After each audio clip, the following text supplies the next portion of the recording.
Hello, Ancestry fans. Welcome to another edition of DNA information here on my YouTube channel.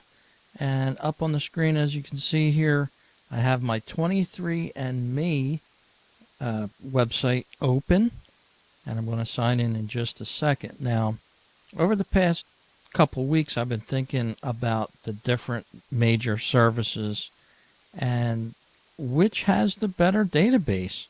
And obviously, Ancestry has the most amount of tested members in their database of DNA studies and comparisons.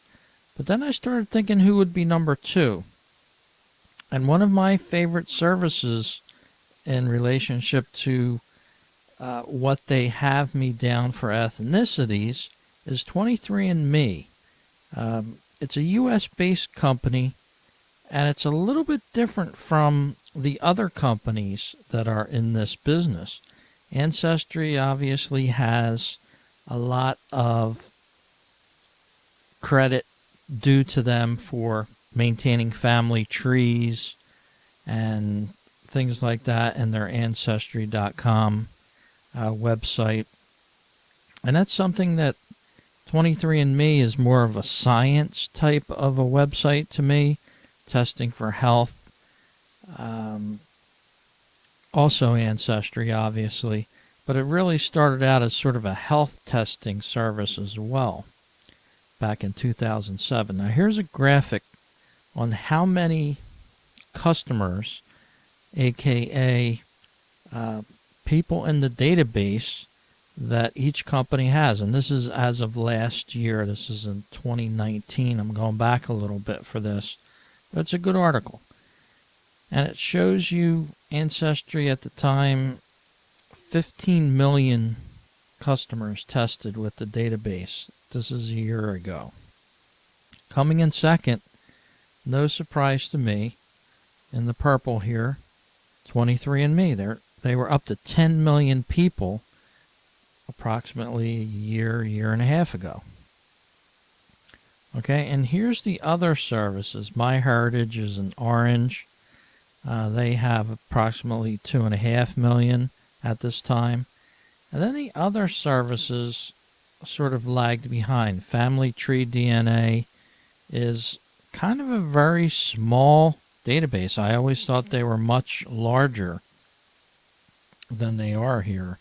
But they're actually tied with the amount of people at the time in 2019 that used a service called GEDmatch, which is now owned by a different company. It was started as a grassroots type of website to an area that you could upload your DNA to, and they maintain their own database. So kind of surprised that Family Tree DNA and GEDmatch actually were a tie back in April of 2019. I really thought Family Tree, being that they do the Y DNA test and the maternal DNA test, was much higher as far as number of people in the database that paid them for tests, or even just in their database. And as you're going to see in a minute, you can be on Ancestry's database, and you can upload to other services, including 23andMe, for free. I had a conversation tonight with a friend, and she had paid for both services, and I told her, I said, you could have uploaded your Ancestry DNA zip file right to 23andMe for free. So she was a little surprised by that. And I still recommend patronizing the services, even though I've done the same thing. Upload my Ancestry DNA to 23andMe. I think I might pay for a test in the near future, because you do get a lot of benefits from that service, as well as what you get from their database. So here's a little graphic as well from February and September of 18 up through March and February of 19, how the different services are growing. And 23andMe is growing leaps and bounds. Of course, the biggest service is Ancestry DNA. And then you have MyHeritage and Family Tree DNA, which I'm very surprised about Family Tree DNA being in last here. All right, so that's a picture of who's who in the DNA world, so to speak. This is a good blog called thednageek.com. Loads of great information there if you want to stop by and get some good information. All right, let me sign in to the 23andMe website here real quick. This is just going to be a fast video tonight. I know I haven't released one in a little bit on DNA. And here's my screen as it looks after I sign in to the 23andme.com website. And you get a free Ancestry Composition is how they're calling it.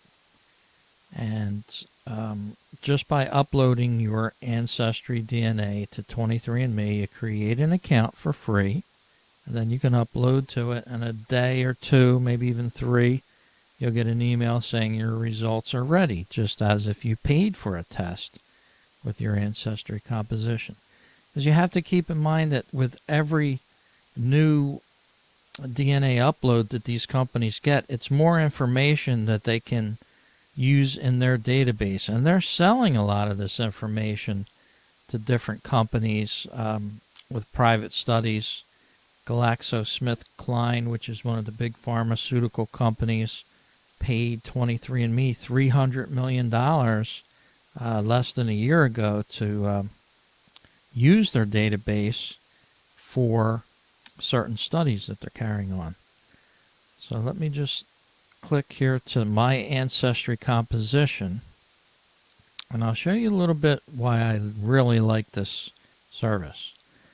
I don't have any of my family tree posted here to 23andMe, but yet it's given me a great overview of perhaps where my ancestors came from sometime in the last 200 years. And I like the way that they explain it as well. Right up here it says your DNA tells the story of who you are and how you're connected to populations around the world.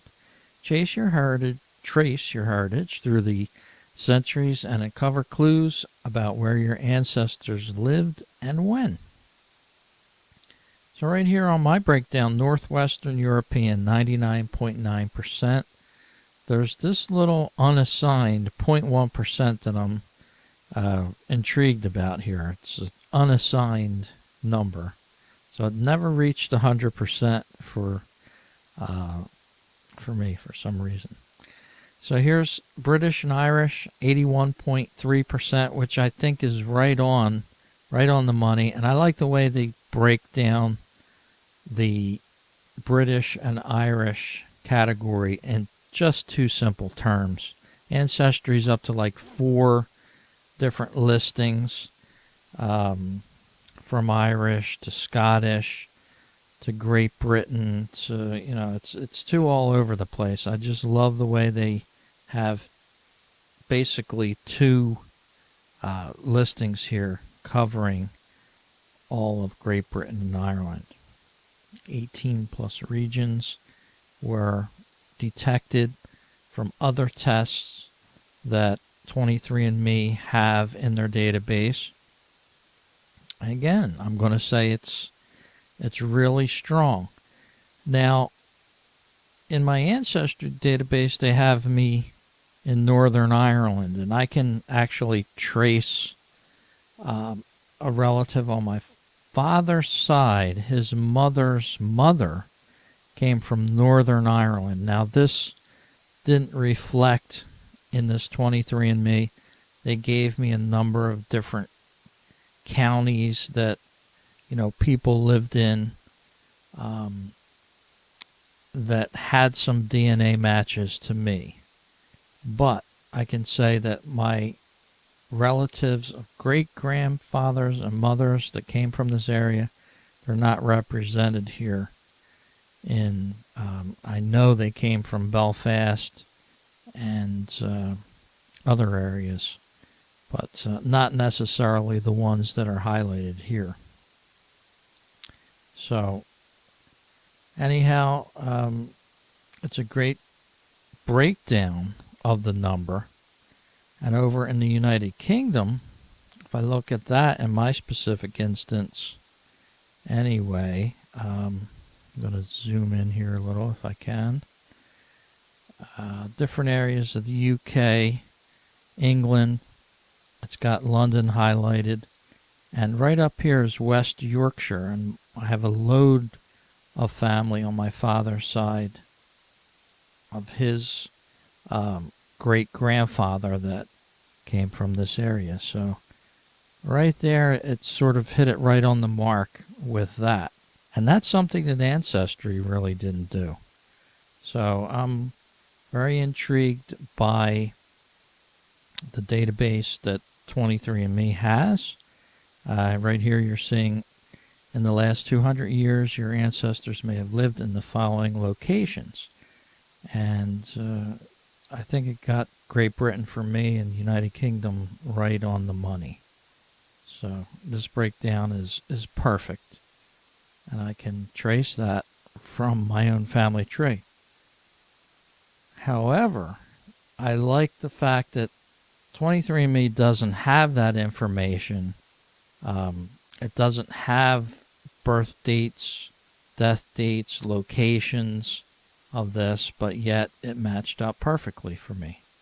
So I've got to tip my cap to 23andMe. I'm going to be purchasing their kit in a short time and support them in what they do. Because even though you can upload your information for free, you still want to support these companies. They do get help from larger companies like SmithKline, but it costs a lot of money to do these things, and they're constantly upgrading, getting better, and that's just something that I'd like to support. Here they're asking some health questions, and in the state that I live in, I believe it's not legal to get a health and traits type of report or wellness report. I think it's illegal in my state to get it. But if it's not for you and that's what you want to learn about maybe with your DNA, then this is the spot for you. All right, thanks for listening to this YouTube video on 23andMe and DNA, and please hit like and subscribe. I'll be sure to be putting out some more for you to listen to. Thanks very much, folks. You have a great rest of your day.